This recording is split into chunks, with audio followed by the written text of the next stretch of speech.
उत्तेजना सृष्टि होती कौन पाई ना आगे सृष्टि होती मो बापा आक्चुअली काली काल भेंटिलेटर काटते से भल थे आम खाया नहीं खाया देलु सहित भल कथबार्ता हलु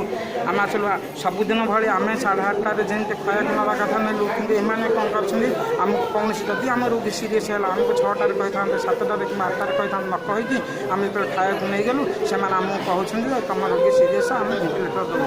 केत जनइले आप जो रोगी नहीं मिली 8:30 आम जेहतु धरिकी बसीचु नबू बोली से 8:30 जनाले कि परफेक्ट से ड्यूटी ना जदि आप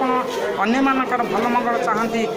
मो बापा गले आ फेरबे दुनिया को किंतु कथा होकर ड्यूटी परफेक्ट करूँ ये जो प्राइवेट क्लिनिक जाकर काली जो विलंबित राति जो ड्यूटी थे सकाल पीरियड जो ड्यूटी थे से विरुद्ध दुर्ग कार्यान्वयन आमको आईसीयू को छाड़ू ना आपड़ सीसीटीवी लगे गवर्नमेंट लगे सीसीटीवी फुटेज सब जानीपर आम किसी से विषय में कहीपार कारण से कौन गोटे विषय पचारे सी आमको माने मारिया गोड़ ठेंगुसी गोड़ सत आम 1,00,000 टଙ୍କା खाईदेचु आम तर 1,00,000 टଙ୍କା नष्ट करदेचु आम रोगी पड़े आम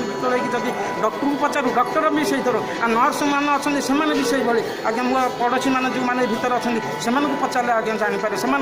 कौ भाई काली राति ये बस डिस्कसन करूँ जे यही माने से बिहेव देखते आप डायरेक्ट सीसीटीवी फुटेज देखूँ सीसीटीवी फुटेज सब जानीपर किए कौ भाई ड्यूटी कर प्राइवेट क्लिनिक से मुख्य जीविका बोली धरछन कि गवर्नमेंट पेसेंट पकईदे पेसेंट दायित्व ठीक भाव नौना मृतक जो मृत्युवरण कर उत्सव राउत अच्छा कौट आम से आम रणपुर मयूरझालिया रणपुर मयूरझालिया उत्सव राउत से भल थे पूरा कथबार्ता आम सहित करुले एवं आमको राति जो थे देखी शेष थरक से खाଇବା पीवा सब सब आम खुआई आसलु खुआई रुटी क्षीर नहीं खुआई देकी आसलु कथबार्ता करुले खुआई आसलु जदि आप राति सीरीयस है आमको आटलिस्ट खबर दे था आम सका सबुदिन भाई सका रुटी क्षीर सतुला नहीं गला बेलू सी कहूँ टे वेट कर कौन है ना तुम पेसेंट जदि है आमको 6टार कही था जदि से ड्यूटी सागे सागे पंडा सारे गले सागे सागे जाइए आमको कहले कि परफेक्ट ड्यूटी करना आउ